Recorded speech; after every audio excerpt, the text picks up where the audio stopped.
Hi, this is Kristen O'Keefe Aptowitz, and this is A Balladeer's Journey, Episode 4, On to Christiana. So in previous episodes, we talked about the books and resources I used to learn more about the event known as the Christiana Riot, now known as the Christiana Resistance, as well as the Underground Railroad activities in the surrounding counties and Philadelphia.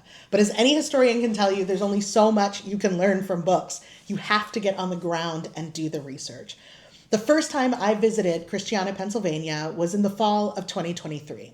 The Christiana Historical Society hosts every year something called Heritage Days, a weekend celebrating the Christiana Resistance. It includes costumed educators, wagon rides around cultural sites. You can visit the Zurcher Hotel where prisoners were held, and you can meet some of the descendants.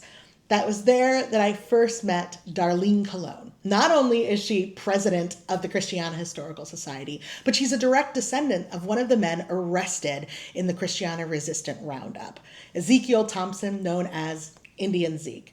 She introduced me to a man named Taylor Lamborn, who was a direct descendant of another man arrested, Elijah Lewis. My ancestors are actually intermarried with the Lamborns, and when I told him that, he began to call me Cuz.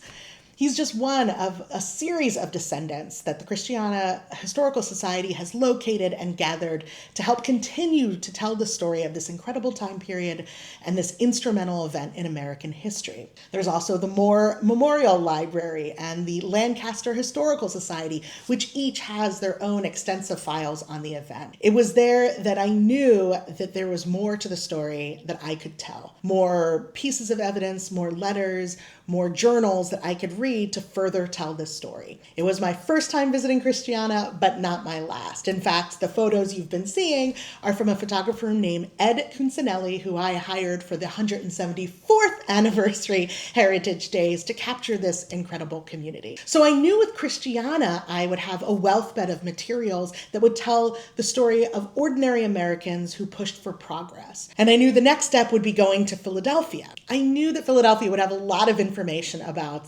institutions that help support the push for progress and bold-faced names like Frederick Douglass and Lucretia Mott and William Lloyd Garrison. But I wondered if they would have the personal telling details of those ordinary Americans that I felt so connected to in the Christiana story. I knew I'd have to go to Philadelphia next. And there I would find my answer. And you'll find it too in the next episode, 1838, Black Metropolis.